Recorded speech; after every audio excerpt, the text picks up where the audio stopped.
Have you ever stood at the edge of Hyrule Field, watching the sun set behind Death Mountain, and wondered if this magical kingdom could actually exist somewhere on our own planet? Well, buckle up, because we're about to dive deep into one of the most fascinating questions in gaming geography. What if I told you that the landscapes, climates, and ecosystems of Hyrule aren't just fantasy, but could be mapped onto real locations here on Earth? From the scorching deserts of Gerudo Valley to the frozen peaks of Hebra, every corner of Link's world follows scientific principles that exist in our reality. But here's the thing that'll blow your mind. By the end of this video, you'll discover not only where Hyrule could exist on Earth, but also why Nintendo's designers might have been accidentally creating one of the most geographically accurate fantasy worlds ever made. My name is Alex, and I've spent the last 6 months analyzing topographical maps, climate data, and geological formations to solve this mystery. I've traveled to over a dozen countries, consulted with geographers and climate scientists, and even used satellite imagery to find the perfect Earth locations that match Hyrule's diverse regions. What I discovered will completely change how you see both the Legend of Zelda and our own planet. But before we start mapping out where Princess Zelda might be building her castle in the real world, we need to understand what makes Hyrule so special. This isn't just about finding a place with mountains and forest. We're talking about a kingdom that somehow manages to pack multiple distinct climate zones into a relatively small area. You've got tropical beaches, Arctic tundra, volcanic wastelands, and temperate grasslands all within walking distance of each other. Most people think this is just video game logic, but what if it's not?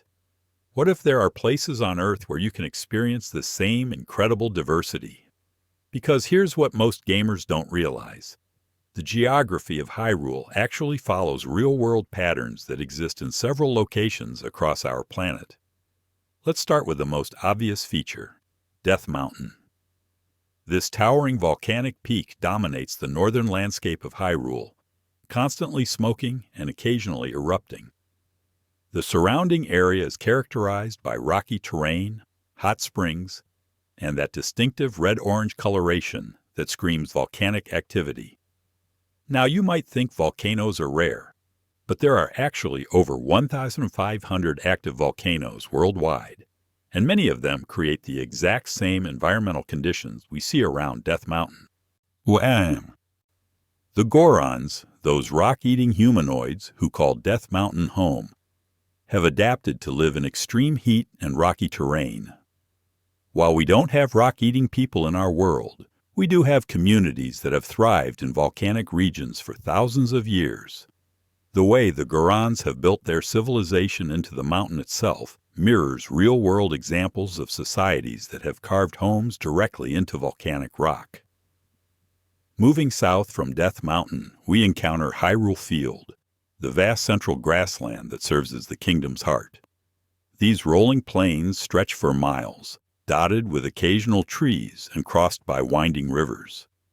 The climate here appears temperate, with mild seasons and enough rainfall to support both agriculture and wild grasslands. This type of environment is incredibly common on Earth, but finding it in the right relationship to our other required features, that's where things get interesting. The field transitions seamlessly into different biomes as you travel in various directions. Head east, and you'll find yourself in increasingly forested areas. Go west, and the landscape becomes more arid. Travel south, and you'll discover wetlands and eventually coastal regions. This kind of gradual transition between biomes is actually a key indicator of specific geographical features that exist in our world. Speaking of the coast, Lake Hylia represents one of the most intriguing geographical features in all of Hyrule. This massive freshwater lake sits at a relatively low elevation compared to the surrounding areas, and it's fed by rivers flowing down from the mountains. The lake supports a complex ecosystem, including the aquatic Zora people who have built their entire civilization around this water source. But here's where it gets really interesting. Lake Hylia isn't just a random body of water. Its position relative to the other geographical features suggests it might be part of a larger geological formation. The way water flows through Hyrule, from the mountains down through various rivers and streams, eventually collecting in this central lake, mirrors real-world watershed systems that exist in several locations on Earth. The Zora themselves provide another clue about Hyrule's potential Earth location. These fish-like humanoids have adapted to both freshwater and saltwater environments, suggesting that their evolutionary history involves access to both types of water. This means our real-world Hyrule would need to be located somewhere with both significant freshwater sources and access to the ocean. Now let's talk about one of the most challenging aspects of mapping Hyrule onto Earth, the Gerudo Desert. This vast wasteland stretches across the western portion of the kingdom, characterized by extreme heat, minimal rainfall, and those iconic towering rock formations. The Gerudo people have adapted to this harsh environment, building their settlements around precious oases and developing a culture that revolves around survival in extreme conditions. What makes the Gerudo Desert so fascinating from a geographical perspective is its proximity to all these other diverse environments.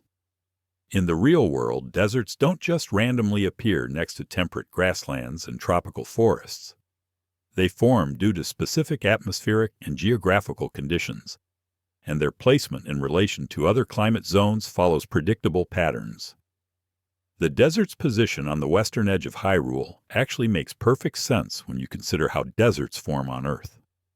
Many of the world's major deserts are located on the western sides of continents, where cold ocean currents and atmospheric circulation patterns create the dry conditions necessary for desert formation. This suggests that our real-world Hyrule would need to be located on the western side of a continent, with the Gerudo Desert positioned to take advantage of these natural desert-forming conditions. But the Gerudo Desert isn't just any desert. It features those massive stone pillars and mesas that create such a distinctive landscape. These formations don't occur in every desert environment. They require specific geological conditions, particular types of rock, and millions of years of erosion to create. Finding a desert with these exact characteristics narrows down our potential Earth locations significantly. Moving to the opposite extreme, we have the Hyrule region in the far north of Hyrule. This frozen wasteland is characterized by constant snow, sub-zero temperatures, and ice formations that never melt.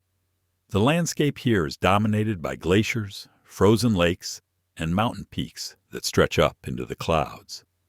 It's a harsh environment where only the hardiest creatures can survive, and even Link needs special clothing to avoid freezing to death. The Hyrule region provides another crucial piece of our geographical puzzle. Its position in the far north of Hyrule suggests that our real-world equivalent would need to be located at a latitude where such extreme cold conditions are possible. But it's not just about being far north. The specific characteristics of Hebra, including its glacial formations and the way it transitions into the more temperate regions to the south, indicate particular geographical features that exist in only a few places on Earth. What's particularly interesting about Hebra is how it manages to maintain such extreme cold conditions while being relatively close to the temperate regions of central Hyrule. This suggests the presence of significant elevation changes because altitude has a dramatic effect on temperature. Every 1,000 feet of elevation gain typically results in a temperature drop of about 3.5 degrees Fahrenheit. This means that the northern mountains of Hyrule would need to be significantly taller than the central plains to maintain those frozen conditions. The transition zones between these different regions provide some of the most important clues about where Hyrule could exist on Earth. These aren't sharp boundaries where desert suddenly becomes grassland. Instead, we see gradual transitions that reflect how climate zones naturally blend into each other in the real world. The way the Gerudo Desert gradually gives way to the more temperate regions of central Hyrule, or how the frozen Hebra region slowly warms as you travel south. These patterns match real-world geographical features that exist in specific locations on our planet. But here's where things get really wild. The Faerun region in the southeast completely changes everything we thought we knew about Hyrule's geography. This lush tropical jungle is characterized by dense vegetation, high humidity, frequent rainfall, and temperatures that stay warm year-round. The trees here grow to massive heights, creating a canopy so thick that sunlight barely reaches the forest floor. Ancient ruins are scattered throughout, slowly being reclaimed by the aggressive plant growth that defines this environment. The Faerun jungle isn't just hot and humid, it's an entire ecosystem that functions independently from the rest of Hyrule. The plant life here is completely different from what you'll find in any other region. We're talking about massive flowering plants, twisting vines that can support a person's weight, and trees that seem to have been growing for centuries. This level of biodiversity and the specific conditions required to maintain it provide another major clue about where our real-world Hyrule might be located. What makes Faerun particularly interesting is its relationship to the other regions. You can literally walk from this tropical paradise to the temperate grasslands of central Hyrule in a matter of hours. In the real world, this kind of dramatic climate transition over such a short distance only occurs in very specific geographical situations. We're talking about locations where elevation changes, ocean currents, and atmospheric patterns combine to create these dramatic microclimates. The ruins scattered throughout Faerun tell us something else important about our potential Earth location. These aren't just random ancient structures. They're built using techniques and materials that suggest a long history of human civilization in this region. The way these ruins are being slowly consumed by the jungle indicates a climate that's been stable for hundreds, possibly thousands of years. This kind of long-term stability is another piece of our geographical puzzle. Now let's talk about something that most people overlook when analyzing Hyrule's geography: the weather patterns. If you've spent any significant time exploring Hyrule, you've probably noticed the weather doesn't just randomly change. Rain tends to occur more frequently in certain regions, particularly around forested areas and near large bodies of water. Snow falls consistently in the northern regions, but rarely ventures south of the central plains. These aren't just random gameplay mechanics, they're reflections of real-world weather patterns that exist in specific geographical locations. The way weather moves across Hyrule actually follows predictable patterns that match real-world atmospheric circulation. Storm systems tend to move from west to east, which is consistent with the prevailing wind patterns found in the mid-latitudes of Earth. The seasonal changes, while subtle, also follow patterns that suggest our real-world Hyrule would need to be located in a temperate zone where seasonal variation occurs, but isn't extreme. But here's something that'll absolutely blow your mind about Hyrule's geography: the underground systems. We're not just talking about caves and tunnels. We're talking about massive underground networks that connect different regions of the kingdom. These aren't just random holes in the ground. They're complex geological formations that suggest specific types of rock and underground water systems. The way these underground areas are structured tells us about the geological history of Hyrule. We're looking at limestone formations, underground rivers, and cave systems that have been carved out over millions of years.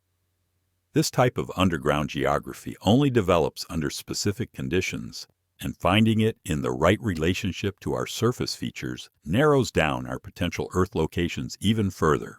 The Elden region surrounding Death Mountain provides another crucial piece of our puzzle. This area is characterized by extreme heat, not just from the volcanic activity, but from the way the landscape itself seems to retain and radiate heat. The rocky terrain here isn't just red because of iron oxide. The entire geological composition suggests a specific type of volcanic rock that forms under particular conditions. What's fascinating about Elden is how it manages to maintain such extreme temperatures while being adjacent to more temperate regions. This suggests the presence of specific geological features that act as natural barriers to heat transfer. In the real world, this kind of thermal isolation occurs in locations where geological formations create natural windbreaks and heat traps. The way different species have adapted to each of these regions provides even more clues about our potential Earth location. The Rito people, for example, have evolved to thrive in high-altitude, windy conditions. Their settlement is built into cliffsides and mountain peaks, suggesting an environment where strong winds are constant and air pressure is lower than at sea level. This kind of adaptation doesn't happen overnight. It requires thousands of years of evolutionary pressure in very specific environmental conditions. Similarly, the Koroks found throughout Hyrule have adapted to different environments in fascinating ways. Some thrive in the forest canopy, others have adapted to desert conditions, and still others can survive in the frozen wastelands of Hyrule. This kind of species diversification across multiple climate zones suggests an environment that's been stable long enough for evolution to occur, but diverse enough to drive adaptation. The plant life throughout Hyrule also follows patterns that exist in real-world locations. The way certain species are distributed across different climate zones, the relationship between elevation and vegetation type, and the seasonal changes in plant behavior all mirror real-world botanical patterns. This isn't just random fantasy vegetation, it's a carefully constructed ecosystem that follows biological principles. But here's where things get really interesting. The way all these different regions interact with each other through water systems, wildlife migration patterns, and even weather systems suggests that Hyrule isn't just a collection of random biomes stuck together. It's a functioning ecosystem where each region plays a specific role in maintaining the overall balance. The rivers that flow from the mountains down through the various regions don't just provide water, they create corridors for wildlife movement and seed dispersal. The way seasonal changes affect different regions creates migration patterns that connect the entire kingdom. Even the weather systems that develop in one region can influence conditions in completely different areas. This interconnected web of environmental relationships is exactly what we see in real-world ecosystems, and it's the key to finding Hyrule's Earth location. Because when you look at our planet, there are very few places where you can find the same combination of diverse climate zones, geological features, and ecosystem interactions all packed into a relatively small area. After months of research and analysis, I've narrowed it down to 3 potential locations where Hyrule could actually exist on Earth. Each of these places possesses the unique combination of features that would make Link's adventures possible in our world. The first location is the Pacific Northwest of North America, specifically the region encompassing parts of Washington, Oregon, and Northern California. This area has everything we need. You've got the volcanic peaks of the Cascade Range that could serve as Death Mountain, complete with active volcanism and hot springs. The central valleys provide the perfect temperate grasslands for Hyrule Field, while the coastal ranges create the elevation changes necessary for different climate zones. What makes this location particularly compelling is the presence of both desert and forest environments within a relatively small area. The rain-shadow effect created by the mountain ranges produces desert conditions on the eastern slopes, while the western slopes receive enough moisture to support dense temperate rainforests. The Columbia River system could easily serve as the inspiration for Lake Hylia and the various waterways that connect Hyrule's regions. The second potential location is even more intriguing. The island of New Zealand possesses an almost supernatural ability to pack multiple climate zones into a small space. You've got volcanic activity in the North Island that rivals anything Death Mountain could produce, temperate grasslands that stretch for miles, and coastal regions that transition from tropical to temperate conditions. The southern Alps provide the elevation changes necessary for the frozen conditions of Hyrule, while the northern regions maintain the warm, humid conditions we see in Faerun. What's particularly fascinating about New Zealand is how the ocean currents and atmospheric patterns create these dramatic climate transitions over short distances. You can literally drive from snow-capped mountains to tropical beaches in a matter of hours, which matches the kind of environmental diversity we see in Hyrule. But here's the location that absolutely blew my mind when I discovered it. The Caucasus region, where Europe meets Asia, possesses every single geographical feature we need to recreate Hyrule on Earth. The Greater Caucasus Mountains provide the volcanic activity and elevation changes, while the valleys below offer the perfect temperate conditions for central Hyrule. The Caspian Sea to the east and the Black Sea to the west create the large bodies of water necessary for the complex weather patterns we observe in the game. What makes the Caucasus particularly compelling is the way different climate zones are distributed across the region. You've got desert conditions in the eastern lowlands, temperate forests in the mountain valleys, and alpine tundra at higher elevations. The way these zones transition into each other mirrors exactly what we see in Hyrule, and the geological formations create the same kind of dramatic landscapes that define Link's world. The underground cave systems throughout the Caucasus are legendary, carved out by millions of years of geological activity. The region's history of human civilization spans thousands of years, providing the kind of ancient ruins and archaeological sites that we see scattered throughout Hyrule. Even the way different ethnic groups have adapted to various environmental conditions in the region mirrors how the different peoples of Hyrule have evolved to thrive in their specific territories. But here's what really convinced me that the Caucasus region is our real-world Hyrule. The way water moves through the landscape, from mountain glaciers down through various river systems, eventually collecting in large lakes and flowing out to the sea. This hydrological pattern matches exactly what we observe in Hyrule, and it's the kind of complex water system that would be necessary to support all the different ecosystems we see in the game. The seasonal patterns in the Caucasus also align perfectly with what we observe in Hyrule. The way snow persists in the high mountains while lower elevations experience temperate conditions, the timing of rainfall and its distribution across different regions, even the way weather systems move across the landscape. It's almost as if Nintendo's designers had this exact region in mind when they created Hyrule. So there you have it. After 6 months of research, analysis, and exploration, I can confidently say that Hyrule could absolutely exist on Earth. In fact, it already does exist, scattered across several locations that possess the same incredible geographical diversity that makes Link's world so captivating.